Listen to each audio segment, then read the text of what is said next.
Hello students. You might have skipped the informal letter writing part. So today we'll discuss about the entire format. Class 9, one thing is new for you, that it is being introduced after many years in class 9 syllabus. Till last year you did not have it in your schedule or in your syllabus. Okay, so let us study without wasting time. Let us study about informal letter. So one thing I must tell you is that informal letters are of two types. One is informal and one is formal. In informal letters, you write letters to, these are the letters written to your friends. I hope you can see. To your friends, to your relatives, or to your parents. Okay, so you write informal letter to your friends, relatives, or parents. Okay, so here in front of you, you can see that you have been given what? The entire format. तो यहाँ पे हम देख लेते हैं. सबसे पहले we have sender's address.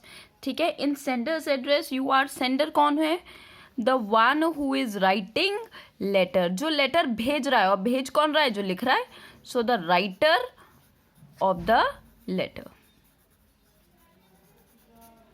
is the sender of the letter. जो letter लिख रहा है, जो letter भेज रहा है, वो sender है. That means आप अगर letter लिख रहे हैं तो आप sender हो गए. ठीक है. Then we have date. This arrow means leaving line. Okay, then date. Then you have salutation. Then you have opening paragraph.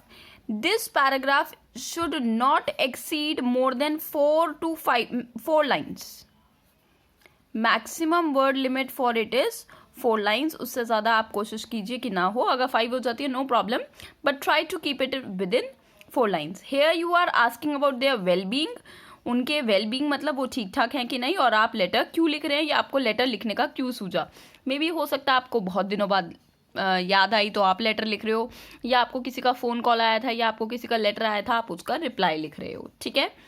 Then you have the further details is regarding the topic. जो भी आपको topic दिया है कि आप letter क्यों लिख रहे हो, उसके बारे में आपको फिर आगे की डिटेल्स लिखनी है. ठीक है. So this can be up to 6 lines, 6 to 7 lines, but try to not exceed more than 7 lines. मतलब ये मैक्सिमम रेंज है, इससे ज़्यादा आपकी लाइन्स एक्सीड नहीं होनी चाहिए. ठीक है. Then you have closing paragraph. In closing paragraph, you are writing about giving the advice. ठीक है, आप एडवाइस दे रहे हैं बच्चे को, या अपने फ्रेंड को, या अपने मम्मी पापा को कोई एडवाइस दे रहे हैं, कुछ बात बता रहे हैं, जिसमें आप ये लिख सकते हैं कि हाँ हम नेक्स्ट टाइम मिलेंगे, या आई होप आप मेरी ये बात समझ जाएंगे और मुझे इसका सोल्यूशन बताएंगे. It can be anything, but it should also be not more than 4 lines. अब इस 4 लाइन्स में आप एक क्लोजर लाइन डालेंगे. क्या लिखेंगे? Closure line. और ये क्या होगा? बिना लाइन छोड़े. मैंने यहाँ पे कोई लाइन नहीं लीव किया, पर क्या लिखा है? After changing paragraph. So you are suppose to change the paragraph. Okay, you are suppose to change the paragraph, and after changing the paragraph you will write the closure line. और इसमें आप क्या करेंगे? रिगार्ड्स देंगे. Regards का मतलब you will give what? Regards. And regards means giving respect. ठीक है. So you will give respect here. Okay, then you have the ending part. Am I clear till here? Let's see how do we have to write, what do we have to write, why do we have to write everything as per the said sequence. ठीक है बेटा, ये चीज़ें follow करोगे ना इस format को, format के लिखने के आपके मार्क्स नहीं होते अलग से, but yes if it is incorrect marks will be deducted. There is 1 mark dedicated for the format alone. तो आप इस 1 मार्क को बिल्कुल भी लूज नहीं करेंगे. देखिए आपके सामने मैंने एक एग्जाम्पल दिया हुआ है. So you have an example here. Everything is just in a line. सबका एक सीक्वेंस है, सब चीज़ एक अलाइनमेंट में है. किस में है? अलाइनमेंट में. अब ये अलाइनमेंट का मतलब क्या होता है? 1 लाइन के नीचे लाइन, एक वर्ड के नीचे वर्ड, सब सीक्वेंस में है. ठीक है, कोई भी इधर उधर नहीं भाग रहा है. सो सबसे पहले आप लिखेंगे प्लेस और सिटी। अगर आपकी प्लेस और सिटी नहीं दी है तो बेटा you are going to write examination hall XYZ city.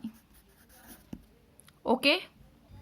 So what you will write is examination hall XYZ city. अगर आपका place और city आपको mention नहीं है but आप अपना एड्रेस नहीं लिखेंगे until unless your school says. अगर आपके स्कूल वालों ने कह दिया है तो कोई प्रॉब्लम नहीं है. Then we have is 12 March 2020. I always suggest my students to write a date without any punctuation. Punctuation का मतलब क्या है बेटा? Punctuation is comma, dash, slash, hyphen, dot, nothing to be used. Date को बिल्कुल आप simple words और न्यूमरिक्स में लिखेंगे, ठीक है? Dear, to whom are you writing? यहाँ पे ये किसके लिए है letter?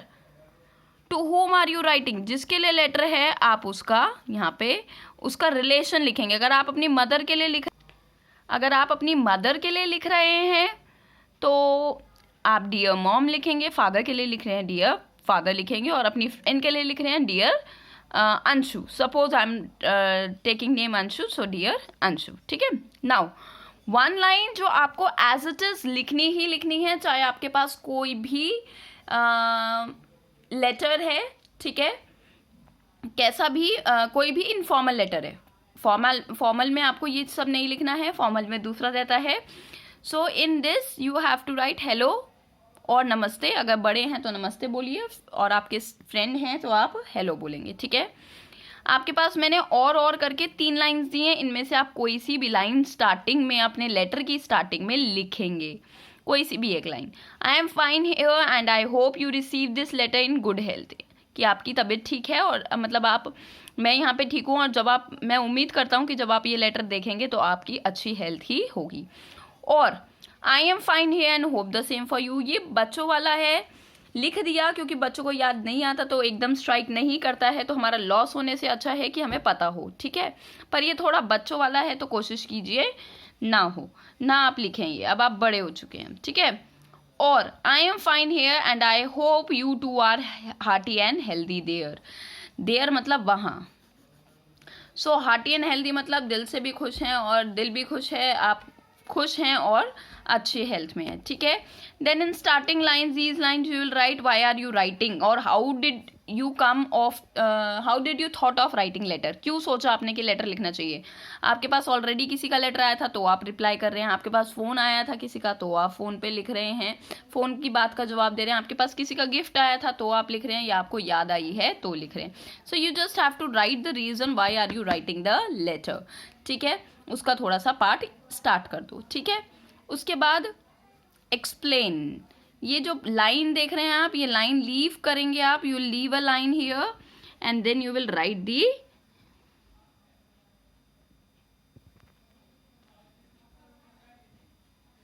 And then you will write the explanation, ठीक है बेटा.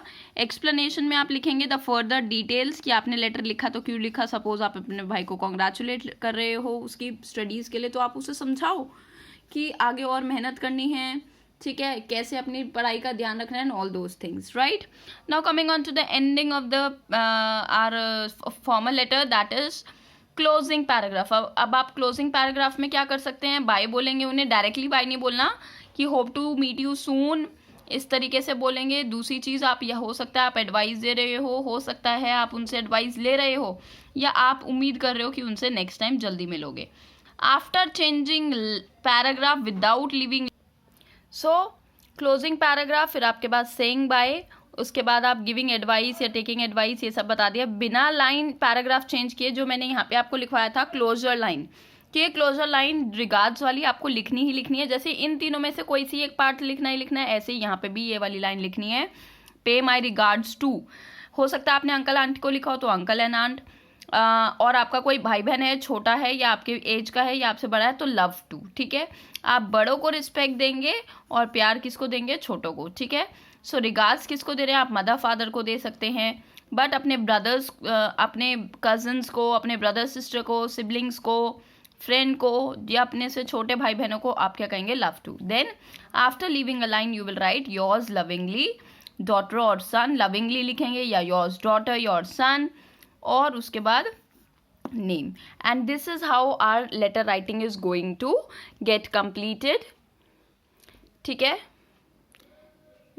This is how our letter writing is going to get complete. अब इसके बाद you have to practice some questions which will be given to you along in the assignment section. Okay, so see you next time. Bye bye.